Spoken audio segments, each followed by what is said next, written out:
When it comes down to someone disciplining your child when you're not there, where do you stand on that, Jane?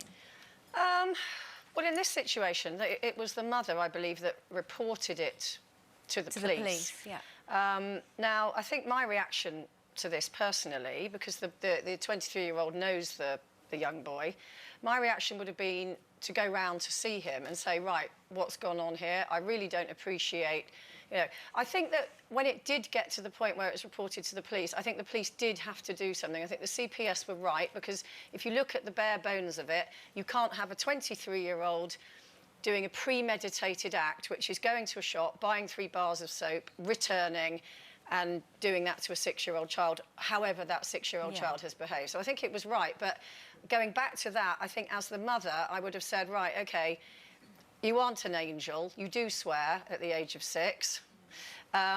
Let's go and sort this out among ourselves. But, you know, you get this all the time with kids that are a bit kind of unruly. You always get these mothers that go, well, he's no angel, but all kids are like this. Well, I'm sorry, my 6-year-olds would not swear at all like that. And I would be horrified if they did. It makes you wonder why, though, doesn't it? I mean, you know, I'm sure everybody questions themselves when you look at kids these days. Some of them are quite frightening. And I think we walk around being terrified. Yeah, and they go, but you can't talk to me like that, even when they're 6. What has happened? Is it the video games they watch? Is it what they see? Is it what... I don't quite know what's happened to 6-year-olds. You see them in the street, and quite honestly, it would take me a lot to hold back not to do something and I don't care whose kid it was, if it was swearing and behaving badly. Yes, behaving badly, whatever he was doing, I'd want to say something. It's a difficult thing, because in the olden days, if a grown-up told off a child, the child was frightened. That you'd be sat on the top of the bus, wouldn't you? And somebody might be a bit cheeky, and the whole man just go like that round their head, and it was just the norm. And they'd, I mean, obviously, you can't have that. You can't have people meting out any kind of physical anything to children. But if I'm honest, a little part of me had a little skip in my heart today when I read this, because I thought... You sort of feel that this child has turned round, has sworn at him. He's said, I'm going to wash your mouth out soap. He's going, yeah, you wouldn't dare. And he's gone off and done it.